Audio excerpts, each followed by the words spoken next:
A breathtaking view of a serene mountain lake, sunlight glinting off the water, birds tripping, and the gentle sound of water lapping at the shore.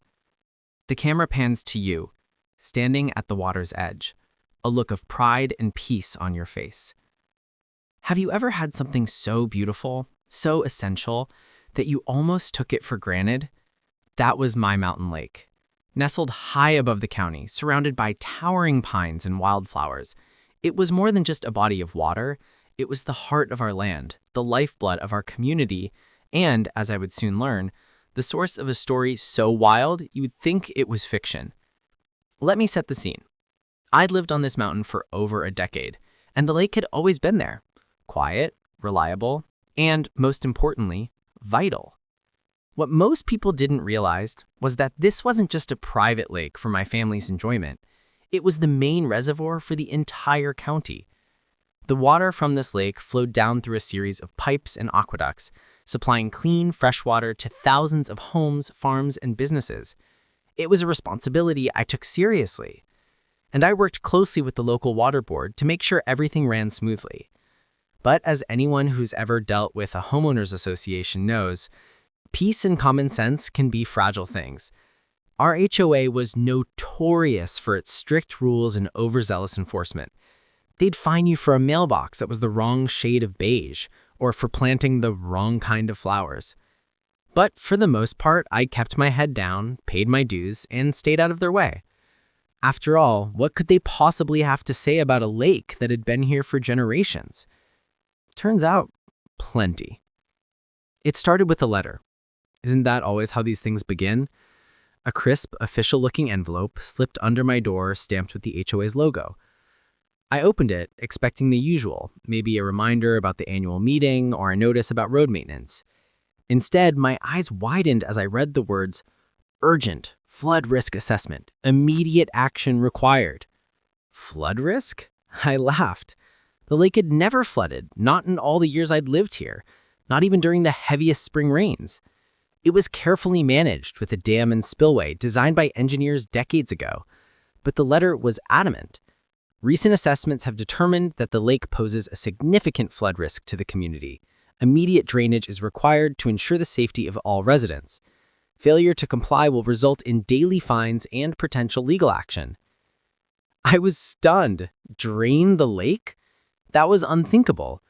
Not only would it devastate the local ecosystem, fish, birds, and wildlife depended on that water, but it would also cut off the county's main water supply. I picked up the phone and called the HOA office, hoping for some kind of rational explanation. Maybe they'd peg a misunderstanding, or maybe someone had filed a false report. But the woman on the other end was all business. "Sir, the board has made its decision. The risk is too great. We can't have a potential disaster on our hands." I tried to explain the importance of the lake, how it supplied water to the entire county, how draining it would be catastrophic. She didn't care. "Our priority is the safety of our residents. You have 10 days to comply." I hung up, my mind racing. How could they be so blind? How could they not know what this lake meant? Not just to me, but to everyone who depended on it. I called the county water board, hoping they could intervene. They were just as shocked as I was. "They can't do that. That lake is critical infrastructure. We'll talk to them." But the HOA was unmoved. They sent more letters, each one more threatening than the last. They cited obscure bylaws, claimed new floodplain maps, showed increased risk, and even hinted at calling in the authorities if I didn't start draining the lake immediately. That's when I realized this wasn't just about water. It was about power, about control, about an HOA so obsessed with rules that they'd risk a countywide crisis just to flex their authority. And as the deadline loomed, I knew I had a choice: stand my ground and risk legal action, or comply and watch as the lifeblood of our community was poured down the drain. I wish I could say I found a clever loophole or that reason prevailed, but sometimes the storm comes whether you're ready or not. And as the first pumps roared to life, draining the lake I'd loved and protected for so long, I could only watch in disbelief and brace myself for the chaos that was about to unfold. The once full lake, now with water levels visibly dropping. The sound of pumps echoes across the valley. Wildlife, ducks, fish, and deer look confused and displaced. If you've never watched a lake being drained, let me tell you, it's a slow-motion disaster. The first day, the waterline dropped just a few inches, but by the end of the week, the change was impossible to ignore. The lush green banks turned to muddy wasteland. Fish flopped helplessly in shrinking pools. Birds circled overhead, their nesting grounds vanishing. The air, once fresh and cool, now carried the stench of exposed mud and dying plants. I tried everything to stop it. I called emergency meetings with the county water board, pleaded with the HOA to reconsider, even rallied my neighbors to sign petitions. But the HOA board was unmoved, where following protocol, they insisted, safety first. They posted signs around the neighborhood warning of potential flood hazards and congratulated themselves on proactive risk management. Meanwhile, the pumps kept running day and night, draining away not just water, but years of balance and harmony. The first real sign of trouble came from the farms down in the valley. I got a call from my friend Maria, who runs an organic vegetable farm that supplies half the local restaurants. "Our irrigation's down to a trickle," she said, panic in her voice. "We can't keep the crops alive if this keeps up." I explained what was happening, and she was furious. "How can they do this? Don't they know we all depend on that lake?" Word spread quickly. The county water board issued a public statement warning residents to conserve water and prepare for possible shortages. Local news crews showed up filming the shrinking lake and interviewing angry farmers, business owners, and families. "This is our water," one resident said on camera, holding up a dry garden hose. "We can't just let it disappear because of some HOA rule." But the HOA doubled down. They hired a lawyer who went on TV to defend their actions. "We have a responsibility to protect our community from potential disasters," he said, standing in front of a wall of legal books. "The risk of flooding, however small, cannot be ignored." He never mentioned the hundreds of families now facing water rationing or the businesses on the brink of collapse. As the days passed, the situation grew worse. The county imposed strict water restrictions, no lawn watering, no car washing, even limits on shower times. Tempers flared at town hall meetings. People demanded answers, but the HOA board members refused to attend, citing security concerns. My phone rang constantly. Neighbors, reporters, even state officials wanted to know how this could have happened. I felt helpless watching the disaster unfold. The lake was almost gone now, reduced to a muddy puddle surrounded by cracked earth. The wildlife had fled, the farms were dying, and the entire county was on the verge of a full-blown crisis. I couldn't sleep, haunted by the thought that I'd let this happen, that I hadn't fought hard enough or found the right words to stop it. But then something changed. People started to come together. Neighbors who'd barely spoken before now met in driveways and at the local diner, sharing stories and ideas. Farmers pooled their resources, trucking in water from distant wells. Kids organized fundraisers to help families buy bottled water. The community, battered but not broken, began to fight back, not just against the water crisis, but against the HOA's unchecked power. One night as I walked along the edge of the empty lake bed, I saw a group of kids planting fireworks in the mud. "We wanted to be beautiful again," one little girl said, her hands covered in dirt. It broke my heart and gave me hope. Maybe, just maybe, we could turn this disaster into a turning point. But the real reckoning was still to come. The county commissioners called an emergency meeting, inviting the HOA board, the water board, and residents to speak. The room was packed, standing room only, with people spilling out into the hallway. I was asked to tell my story, and as I stood at the podium, looking out at the faces of my friends and neighbors, I realized this was bigger than me or even the lake. It was about who gets to make decisions that affect us all, and what happens when power goes unchecked. I spoke from the heart, describing the history of the lake, its importance to the townie, and the devastation caused by its loss. I talked about the wildlife, the farms, the families now struggling to get by, and I called out the HOA, not with anger, but with a plea for common sense and compassion. We can't let fear and bureaucracy destroy what we've built together. We need to find a better way. The room erupted in applause. Even some of the HOA members looked shaken.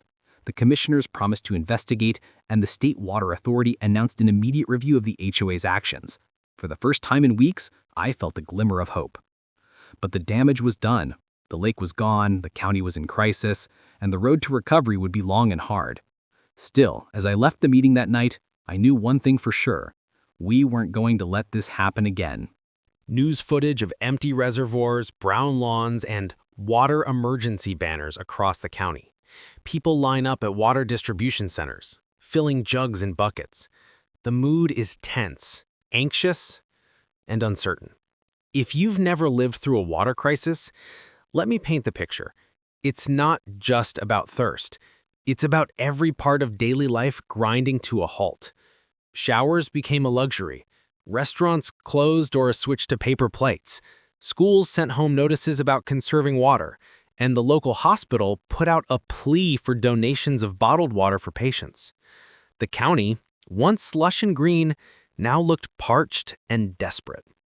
The first week after the lake was drained, the county's emergency water reserves ran dangerously low. The water board scrambled to reroute supplies from neighboring counties, but those sources were already stretched thin by a dry season. The local news ran nightly stories about families rationing water, farmers watching their crops wither, and businesses on the brink of shutting down. Social media exploded with outrage. HOA disaster and Lakegate trended for days. I felt the weight of it all. Every time I drove past the empty lake bed, I saw not just mud and cracked earth, but the faces of people I knew. Maria, the farmer, the kids who played by the shore, the elderly couple who'd lived here since before the HOA even existed. I replayed every conversation with the HOA in my mind, wishing I'd found the magic words to stop them. But regret didn't help anyone now. The county commissioners moved quickly. They launched a formal investigation into the HOA's decision, subpoenaed board members, and demanded all correspondence and reports related to the flood risk. The state water authority sent inspectors to the site, shaking their heads at the devastation. It turned out the so-called flood risk was based on a single, outdated report, one that had been misinterpreted and blown out of proportion by the HOA's risk committee. There had never been a real threat. The lake's dam and spillway had been inspected and certified safe just 2 years earlier. The public's anger turned white hot. At a town hall meeting, residents lined up to speak, their voices shaking with emotion. "My family's farm is dying because of this," Maria said, holding up a wilted tomato plant. "We trusted you to protect our community, not destroy it." Another neighbor, a single mom, described hauling buckets of water from a distribution center every day just to bathe her kids. This isn't just inconvenient, it's dangerous. The HOA board, once so confident, now looked rattled. Their lawyer tried to deflect blame, insisting they'd only acted out of an abundance of caution, but the crowd wasn't buying it. "Caution is one thing," someone shouted, "but ignorance is another." The board president, a man who'd never even visited the lake before the crisis, finally admitted, "We didn't realize the full impact of our decision. We were trying to do the right thing." But apologies didn't refill the lake. The damage was done, and the county was left to pick up the pieces.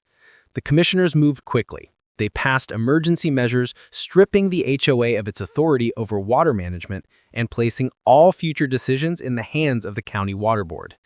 The state announced new regulations to prevent any private entity from controlling critical infrastructure without oversight. Meanwhile, the community rallied like never before. Volunteers organized water drives, delivering supplies to the most vulnerable residents. Local businesses donated money and resources to help farmers and families in need. Kids set up lemonade stands not to make money, but to raise awareness and collect donations for water relief.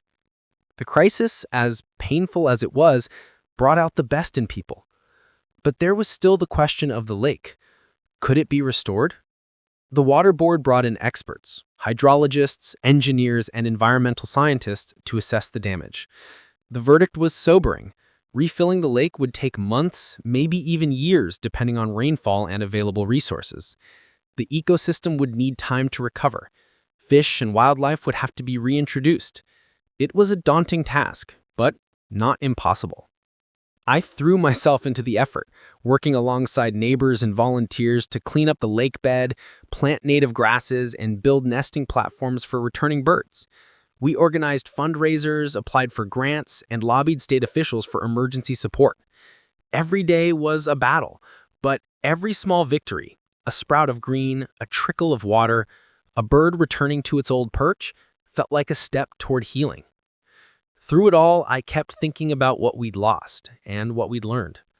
The lake had always been a symbol of life and abundance, but now it was also a reminder of how fragile our community could be in the face of bad decisions and unchecked authority. We'd trusted the HOA to look out for us, and they'd failed. But we'd also discovered our own strength, our ability to come together and fight for what mattered. As the summer wore on, the first rains finally came. It wasn't much, but it was enough to start refilling the lake, inch by precious inch. The mood in the county shifted from despair to cautious optimism. We knew the road ahead would be long, but we also knew we'd never let something like this happen again. And as I stood on the shore one evening, watching the water slowly return, I realized that sometimes the worst disasters can bring out the best in people. Our lake would live again, not just because of me, but because of all of us.